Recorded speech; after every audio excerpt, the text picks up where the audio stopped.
Hello दोस्तों, नमस्कार। स्वागत है आपका आज की इस ब्लॉग में, जिसमें अपन पढ़ने वाले हैं एक्सरसाइज 4.5 चैप्टर 4 डिटर्मिनेंट्स अनिर्चाणिक, जिसके क्वेश्चन नंबर फर्स्ट में अपन को examine the consistency of the system of equations पढ़ना है, रीड करेंगे अपन। और इसमें अपन को बताना है कि ये संगत है या असंगत, यानी कॉन्सिस्टेंस या इनकॉन्सिस्टेंस है। तो यहाँ पे आपको इक्वेशंस दिख रहे हैं, ये लीनियर पेयर इक्वेशंस है, two variables of linear pair equations, जिसमें अपन को पढ़ना है डिटरमिनेंट्स मैट्रिक्स, यानी कि मैट्रिक्स मेथड से एक्स और वाई की वैल्यू फाइंड करनी है इसमें। तो मैट्रिक्स मेथड है, जैसे कि अपन ने इस प्रकार की लीनियर पेयर यानी कि जो दो चर वाले समीकरण थे उन्हें अपन ने प्रतिस्थापन यानी सबस्टिट्यूशन मेथड और विलोपन विधि यानी कि एलिमिनेशन मेथड, बस जोड़न विधि, क्रॉस मल्टीप्लाई, यानी इससे अपन ने 10th क्लास में ये इसमें एक्स और वाई के मान निकाले थे। लेकिन यहाँ पे मैट्रिक्स मेथड से निकालते हैं, आव्यूह विधि से, मैट्रिक्स मेथड से एक्स और वाई की वैल्यू फाइंड करने वाले हैं अपन यहाँ पे।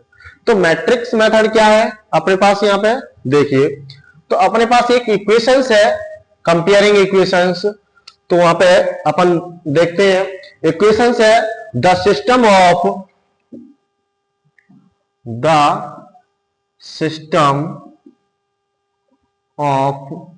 Return equations of the system of equations return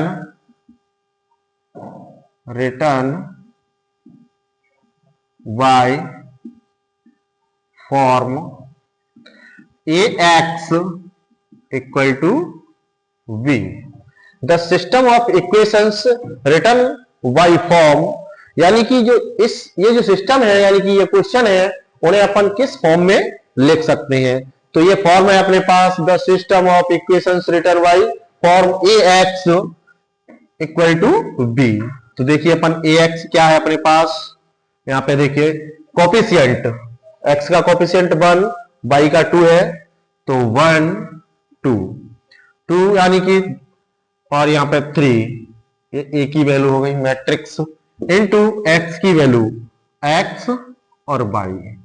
इस प्रकार से अपन इसको इस फॉर्म में लिख सकते हैं इक्वल टू b, यानी कि यह है अपने पास कांस्टेंट 2 और 3, यानी मैट्रिक्स में आएगा x और y के जो कोफिशिएंट है, और x यानी कि वेरिएबल्स x और y भी कांस्टेंट है यहाँ पे, ठीक है ना। तो यहाँ पे हो जाएगा आपका, यहाँ पे मॉड a की वैल्यू निकालते हैं फर्स्ट में। तो मॉड a की वैल्यू हो जाएगी आपके पास, देखिए यहाँ पे निकालेंगे अपन मॉड a की वैल्यू, यानी कि एक्सपेंशन करेंगे। तो एक्सपेंशन करते हैं यहाँ पे इसका, तो ये हो जाएगा आपका 1, यानी कि 1 से 3, तो यहाँ पे यानी कि ये इस प्रकार से, तो 1 इंटू 3 और माइनस 2 इंटू 2, तो 2 into 2, mod a equal to हो जाएगा आपका 3 माइनस 4, यानी कि मॉड ए इक्वल टू आ जाएगी आपके पास वैल्यू -1, जो कि नॉट इक्वल टू 0 है। तो नॉट इक्वल टू 0 है यानी कि इसका अस्तित्व है, ठीक है ना। तो इसका अस्तित्व है तो अपन क्या करेंगे, यहाँ पे लिख देंगे, अपन लिख देंगे इट इज ए कॉन्सिस्टेंट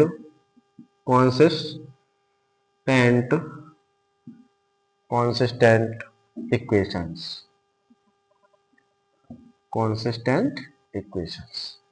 इसी प्रकार से इसे इस फॉर्म को भी दिखाते हैं अपन। तो यहाँ पे क्या हो जाएगा, देखिए इसी फॉर्म में लिखेंगे अपन a into x equal to b। तो a की वैल्यू यहाँ पे 2 -1 2 -1 1 1 इस प्रकार से, और x की वैल्यू हो जाएगी x और y इस प्रकार से, इक्वल टू b की वैल्यू 4 और 5 हो जाएगा, 4 और 5 इस प्रकार से अपन ने इसको किया। यहाँ पे इसका भी अपन मॉड निकालते हैं, तो मॉड किस प्रकार से निकलेगा, देखिए 2 इंटू 1 माइनस माइनस 1 इंटू 1, तो यहाँ पे हो जाएगा मॉड ए इक्वल टू हो जाएगा 2, और ये -1 ये +1 हो जाएगा, तो मॉड ए इक्वल टू हो जाएगा आपका 3, जो कि नॉट इक्वल टू 0 है। इस प्रकार से ये इक्वेशन भी कंसिस्टेंट है यानी संगत है, तो यहां पे लिख देंगे it is a consistent equation, consistent equations, ये भी consistent equation है यानी संगत है, निकाय समीकरण संगत है। अब इसे इसकी फॉर्म भी अपन इसी प्रकार से सेम टाइप से चल रहा है इक्वेशंस। यहाँ पे a into x equal to b, तो a की वैल्यू अपन किस प्रकार से लिखते हैं मैट्रिक्स में 1, यहाँ पे 3 और ये हो जाएगा 2 6 इक्वल इंटू एक्स और y इक्वल टू हो जाएगी b की वैल्यू है ये कांस्टेंट टर्म, ठीक है ना, यानी मैट्रिक्स टर्म है, ये वेरिएबल टर्म है और ये कांस्टेंट टर्म है अपने पास। तो यहाँ पे देखिए इसका मॉड निकालते हैं, तो मॉड ए इक्वल टू हो जाएगा 1 इंटू 6 माइनस 2 इंटू 6, तो यहाँ पे हो जाएगा mod a equal to 6 minus 1 into 6 and 2 into है ना, तो 2 इंटू 3 होगा, सॉरी 2 इंटू 3, तो ये भी 6 होगा, 6 माइनस 6 पॉजिटिव यानी नेगेटिव कैंसिल आउट हो जाएगा, तो 0, यहाँ पे 0 हुआ, तो ये इक्वेशन कैसी है, इनकॉन्सिस्टेंट है। तो अपन यहाँ पे लिख देंगे इट इज ए इनकॉन्सिस्टेंट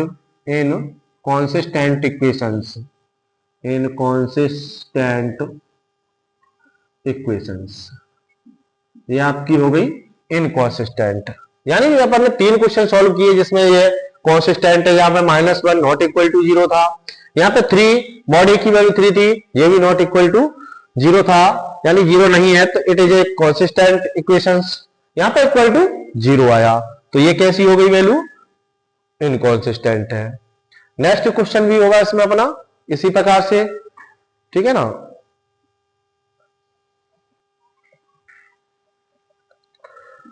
सो देखिए क्वेश्चन है x plus y plus z equal to 1, 2x plus 3y plus 2z equal to 2, ax plus ay equal to 2az equal to 4।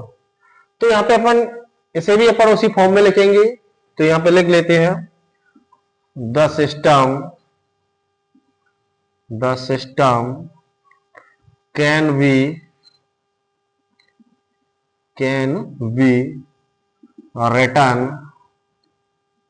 written in the form of equation.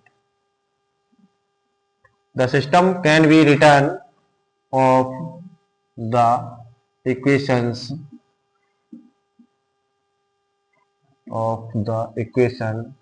in the form of ax equal to b form. तो the system can be written equations in form of the ax equal to b, इस फॉर्म में अपन इसको लिख सकते हैं यहाँ पे, तो क्या हो जाएगा देखिए a into x equal to b, तो यहाँ पे ax यानी कि मैट्रिक्स में इसे लिखते हैं अपन, तो यहाँ पे हो जाएगा जैसे कि x के कोफिशिएंट जो गुणांक है ना उन्हें अपन लिख लेते हैं यहाँ पे, तो 1 2 a, यहाँ पे हो जाएगा 1 3 a, यहाँ पे हो जाएगा 1 2 2a, इस प्रकार से, और x y z equal to हो जाएगा 1 2 4, इस प्रकार से। तो इसमें भी अपन को क्या बताना है, कॉन्सिस्टेंट और इनकॉन्सिस्टेंट, यानी कि इक्वेशन संगत है या असंगत है। तो देखिए यहाँ पे भी अपन मॉड निकालते हैं, तो मॉड ए की वैल्यू किस प्रकार से आएगी, यानी कि इसका एक्सपेंशन करना पड़ेगा, जो आपको मैट्रिक्स दिया है इस मैट्रिक्स का एक्सपेंशन करते हैं तो 1 के साथ में, तो कितना हो जाएगा, first column and first row यहाँ पे चली जाएगी, है ना। तो देखिए 2 का 3 से होगा, तो 3 का 2 से, तो ये 6a हो जाएगा, -2a हो जाएगा यहाँ पे। अब -1 के साथ होगा, तो यहाँ पे सेकंड कॉलम और फर्स्ट रो कैंसिल आउट हो जाएगा, तो 2a और 2a ये बचेगा, तो 2 का 2a से होगा तो 4a हो जाएगा, और a का 2 से होगा तो -2a हो जाएगा। अब +1 के साथ में चलते हैं, एक्सपेंशन करते हैं तो देखिए 1 के साथ में थर्ड कॉलम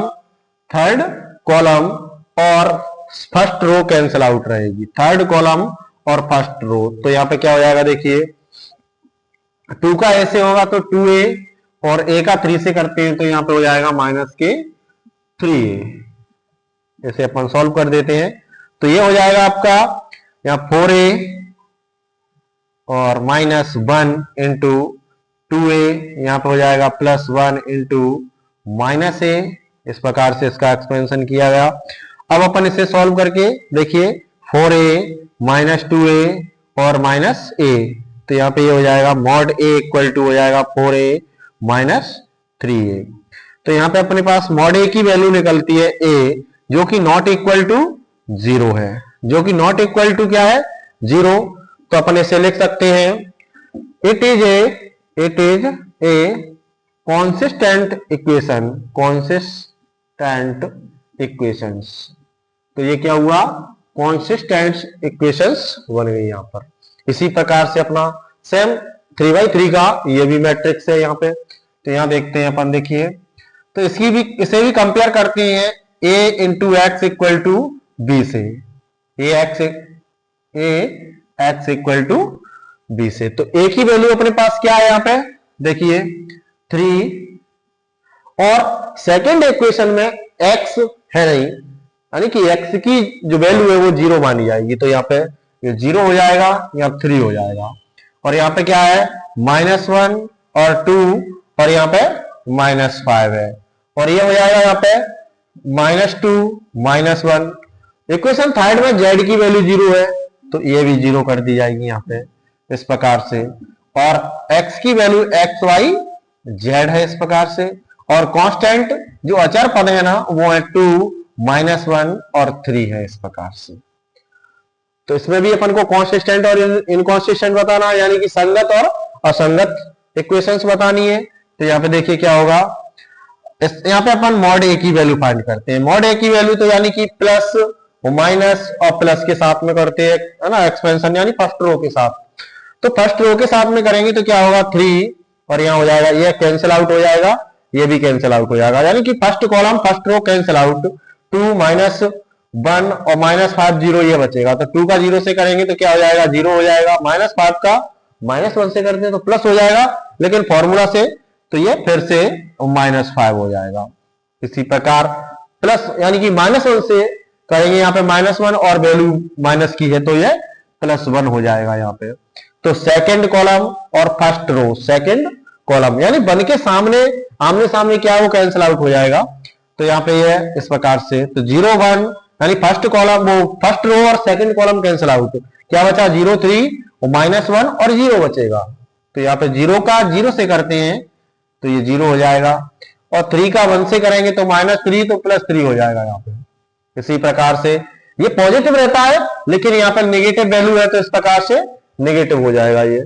तो हम इसके साथ यानी कि इसके साथ एक्सपेंशन करेंगे इसका तो क्या रहेगा, यानी कि थर्ड कॉलम और फर्स्ट रो कैंसिल आउट, क्या बचेगा यहाँ पे देखिए 0 3 2 और -5 बचेगा। तो 0 का -5 से करते हैं तो 0 हो जाएगा, 3 का 2 से करते हैं तो ये -6 हो जाएगा। तो इस प्रकार से हम इसका एक्सपेंशन करेंगे, यानी कि हम इसे सॉल्व कर लेते हैं थोड़ा। 3 इंटू -5 प्लस 1 इंटू 3 -2 इंटू -6, ये -6 है ना। तो यहाँ पे हो जाएगा आपका मॉड a इक्वल टू हो जाएगा -15 +3 और -12 हो जाएगा, तो ये +12 हो जाएगा, यानी कि मॉड a इक्वल टू हो जाएगा आपका -15 और ये +15 कैंसिल आउट, यानी मॉड a की वैल्यू आ गई अपने पास 0। अगर मॉड a की वैल्यू क्या है अपने पास 0 है तो इक्वेशन अपना इनकॉन्सिस्टेंट है। तो यहाँ पे लिख लेंगे it is a inconsistent equation, inconsistent equations. इस प्रकार से ये सॉल्व हुआ, यानी कि इनकॉन्सिस्टेंट और ये कॉन्सिस्टेंट था।